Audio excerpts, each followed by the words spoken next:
The harsh Wyoming wind of 1878 carried more than dust across the frontier landscape. It had the weight of broken treaties, mounting tensions, and the desperate struggles of people caught between two worlds. For Jacob Morrison, a simple cattle rancher trying to build a life in the shadow of the Rocky Mountains, one moment of moral courage would forge an unbreakable bond that would protect his family for generations.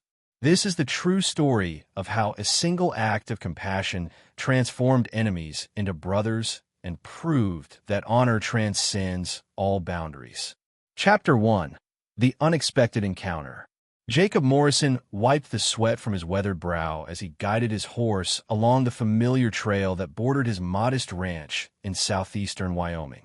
The summer of 1878 had been particularly brutal, with scorching days that tested both man and beast. At 32 years old, Jacob had spent the last 5 years carving out a living from the unforgiving frontier, building his small cattle operation through sheer determination and backbreaking labor. The Morning Star Ranch, as he had named it, consisted of a simple log cabin, a modest barn, and approximately 300 head of cattle grazing across 2,000 acres of grassland. Unlike many of his neighbors, Jacob had always maintained respectful relationships with the local Shoshone tribe, understanding that mutual respect was essential for survival in this harsh landscape. As he rode through a narrow canyon that served as a natural corridor between his property and the open range, Jacob heard sounds that immediately put him on alert. The unmistakable crack of gunfire echoed off the canyon walls, followed by shouting voices and the thundering of horses. His military instincts, honed during 3 years of service in the Union Army, immediately kicked in as he urged his horse toward a rocky outcropping that would provide both cover and a vantage point. Peering over the rocks, Jacob witnessed a scene that made his blood boil. A young Native American woman, clearly exhausted and terrified, was being pursued by 4 soldiers wearing the distinctive blue uniforms of the United States Cavalry. The woman stumbled as she tried to navigate the rocky terrain, her traditional dress torn and dirty from what had obviously been a prolonged chase. The soldiers were gaining ground rapidly, their horses better suited for the terrain than the woman's desperate flight on foot. Jacob could see that she was carrying something precious in her arms, clutching it protectively against her chest as she ran. The pursuing soldiers showed no signs of slowing their pursuit, their weapons drawn and their intentions clearly hostile. From his concealed position, Jacob assessed the situation with the tactical awareness that had kept him alive during the war. The soldiers were spread out in a loose formation, focusing entirely on their quarry and apparently unaware of his presence. The woman was heading directly toward a dead-end section of the canyon, where towering rock walls would trap her with nowhere to escape. Without hesitation, Jacob made a decision that would change the course of his life forever. He spurred his horse forward, breaking from cover and racing toward the woman. As he approached, he could see that what she carried so protectively was an infant, barely a few months old. The child was wrapped in traditional Shoshone blankets, its dark eyes wide with fear at the chaos surrounding it. Drawing alongside the exhausted woman, Jacob extended his arm toward her. She looked up at him with desperate eyes, momentarily unsure whether this new arrival represented salvation or another threat. In that split second of eye contact, Jacob saw not an enemy or a savage, as many of his contemporaries would have labeled her, but simply a terrified mother trying to protect her child. The woman understood his gesture and grasped his outstretched arm with surprising strength. Jacob hauled her up behind him on his horse, the infant secured between them. Behind them, the pursuing soldiers had spotted this new development and were shouting orders while spurring their mounts to greater speed. Chapter 2. Sanctuary and Stories. Jacob's horse thundered across the open grassland, carrying its precious cargo toward the safety of the Morning Star Ranch. Behind them, the frustrated shouts of the pursuing soldiers grew fainter as Jacob used his intimate knowledge of the terrain to navigate through hidden ravines and dense groves of cottonwood trees that provided natural cover from their pursuers. The woman clung tightly to Jacob's waist, her infant pressed securely between them. Despite the terror of the chase, she had not uttered a single cry or complaint, demonstrating the stoic courage that Jacob had come to respect in the Shoshone people. As they approached his ranch buildings, Jacob could feel the tension in her body beginning to ease slightly, though her grip remained firm. Once they reached the safety of his cabin, Jacob helped the woman dismount and quickly led both her and the child inside. He secured the heavy wooden door and drew the curtains across the windows, transforming his humble home into a temporary fortress. Only then did he turn to properly assess his unexpected guests. The woman appeared to be in her early 20s, with long black hair that had come loose from its traditional braids during the desperate flight. Her dress, while torn and soiled, bore the intricate beadwork that indicated she came from a family of some standing within her tribe. Most importantly, despite her obvious exhaustion, her dark eyes remained alert and intelligent, constantly scanning their surroundings for potential threats. The infant, whom Jacob estimated to be perhaps 4 months old, had remained remarkably calm throughout the entire ordeal. The child possessed the same dark eyes as its mother and was wrapped in beautifully crafted blankets that spoke to the love and care with which it had been prepared for this harsh world. Jacob gestured toward his simple wooden table and chairs, indicating that his guests should sit and rest. He moved to his small kitchen area and began preparing food and water, understanding that they had likely been without proper nourishment for some time. As he worked, the woman spoke softly in her native language to the infant, her voice carrying both tenderness and an underlying note of grief that Jacob found deeply moving. Through a combination of broken English, hand gestures, and simple drawings scratched in the dirt floor, the woman began to share her story. Her name was Ayana, which meant eternal blossom in the Shoshone language. The infant was her son, born during the harsh winter months when food was scarce and survival itself was a daily struggle. As Jacob listened with growing horror, Ayana revealed the terrible events that had led to their desperate flight through the canyon. 3 days earlier, soldiers had descended upon her peaceful village while most of the men were away hunting. They claimed to be searching for hostile warriors who had allegedly been raiding white settlements, but their actions suggested they were operating under false or exaggerated intelligence. The attack had been swift and brutal. Several lodges were burned, families were separated, and Ayana's husband, a respected hunter named Strong Wolf, had been killed while trying to protect the children and elders. In the chaos that followed, Ayana had managed to escape with her infant son, but she had been pursued relentlessly for 3 days across the unforgiving Wyoming landscape. Chapter 3. The Pursuit Intensifies. The morning sun had barely crested the eastern mountains when Jacob spotted the dust cloud on the horizon. His heart sank as he recognized the telltale signs of an approaching cavalry unit, far larger than the small patrol that had been chasing Ayana 2 days earlier. Through his field glasses, he counted at least 20 soldiers riding in tight formation toward his ranch. Inside the cabin, Ayana noticed Jacob's tense demeanor as he checked his rifle and positioned himself near the window. She had been quietly nursing her infant son, but now clutched the child closer to her chest, understanding instinctively that their brief respite was about to end. Despite the language barrier, the gravity of their situation needed no translation. The cavalry column approached with military precision, their horses kicking up clouds of dust that announced their arrival long before they reached the ranch buildings.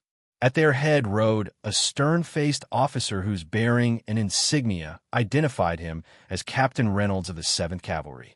His weathered features and cold blue eyes spoke of a man who had spent years enforcing military authority on the frontier, often through harsh and uncompromising methods. Captain Reynolds raised his hand, bringing the column to a halt approximately 50 yards from Jacob's front porch. The positioning was deliberate, close enough to demonstrate overwhelming force while maintaining sufficient distance to avoid any potential ambush. The captain's tactical awareness was evident in how his men automatically spread out in a semicircle, effectively surrounding the ranch buildings. Jacob stepped onto his porch, his rifle held casually but visibly across his chest. He had learned during his military service that projecting calm confidence was often more effective than displays of aggression, especially when facing superior numbers.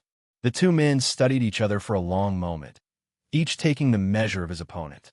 Captain Reynolds demanded the immediate surrender of what he called fugitives from military justice.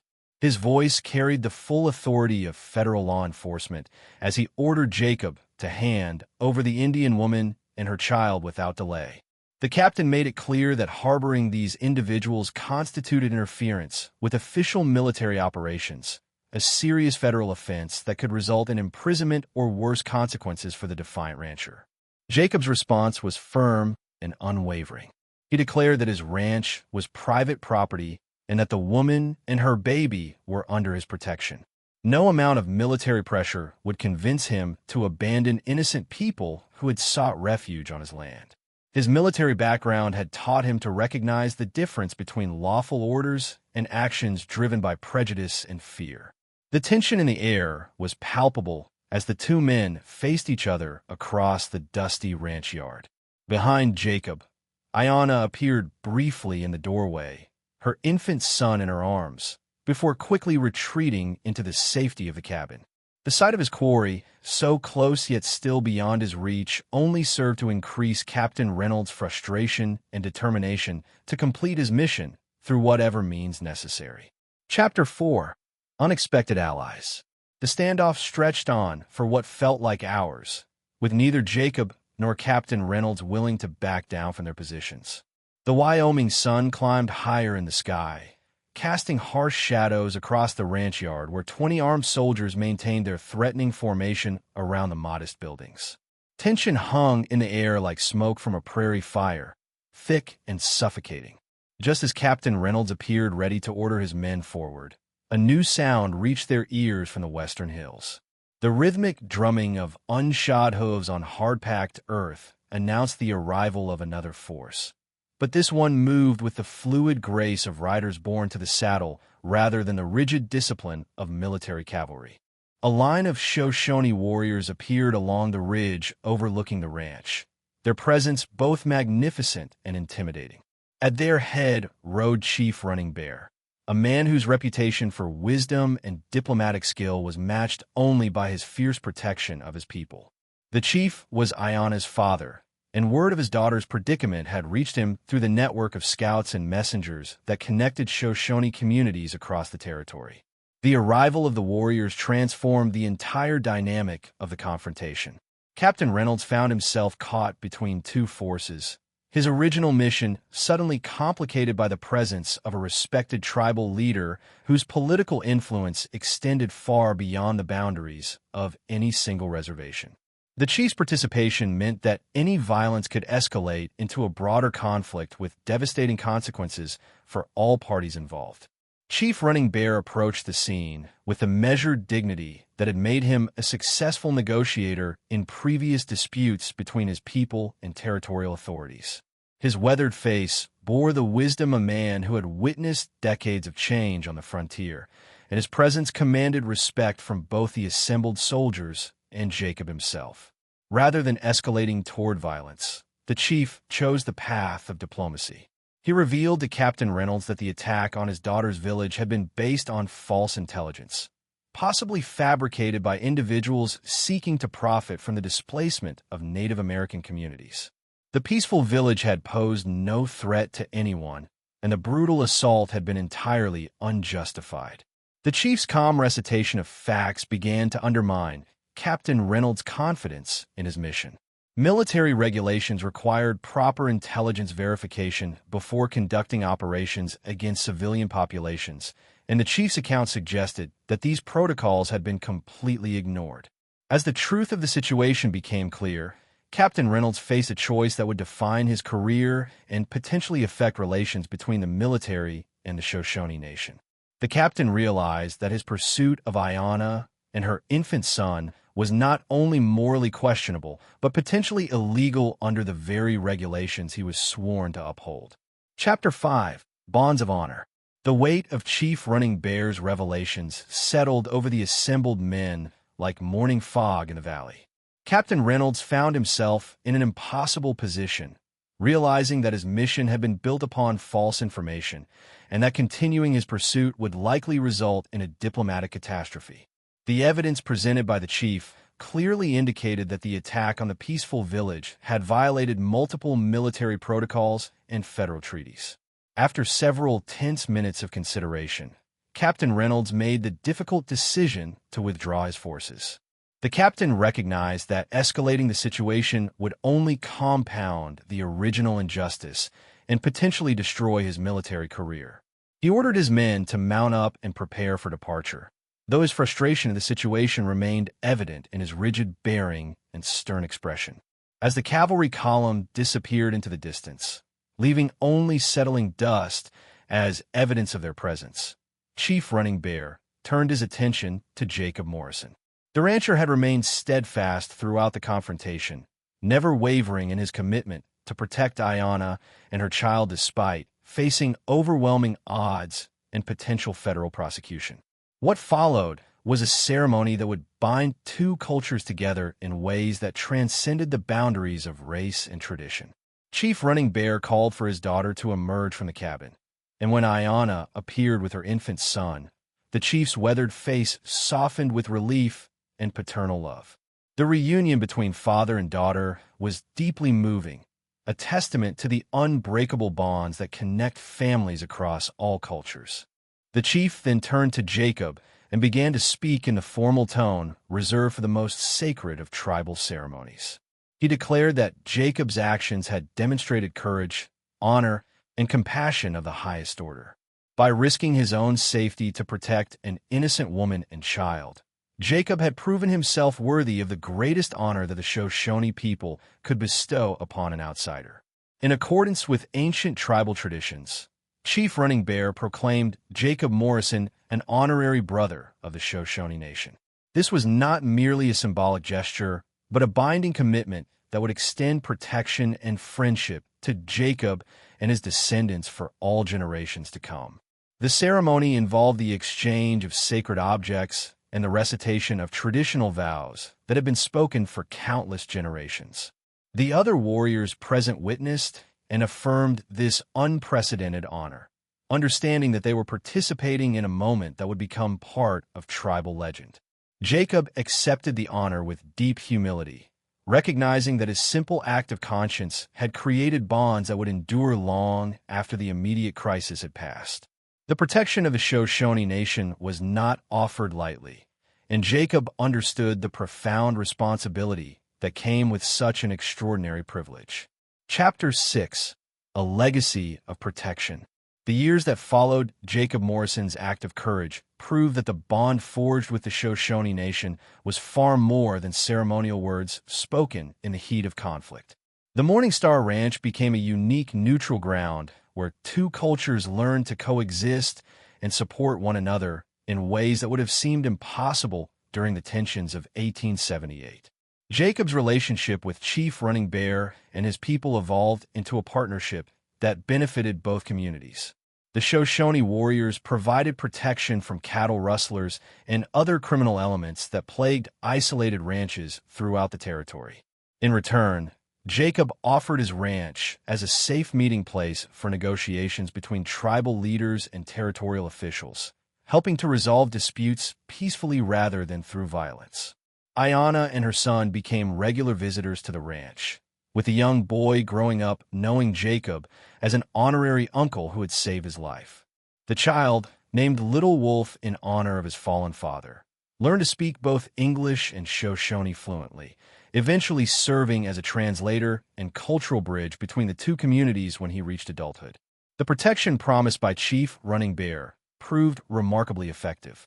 Word spread throughout the territory that the Morning Star Ranch was under Shoshone protection, and this reputation alone deterred countless potential threats. Criminal gangs that might have targeted an isolated rancher chose easier prey rather than risk confronting the feared Shoshone warriors. As Jacob aged, he took great pride in knowing that his moment of moral courage had created lasting peace between communities that had been bitter enemies. The story of his protection of Ayanna became legend throughout the Wyoming territory, inspiring other settlers to treat their Native American neighbors with respect and dignity.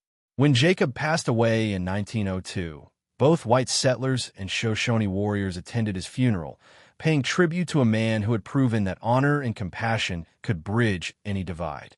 If stories like Jacob's inspire you to believe in the power of courage and compassion, hit that like button and subscribe for more incredible true tales from America's frontier. Your support helps us share these forgotten heroes with the world.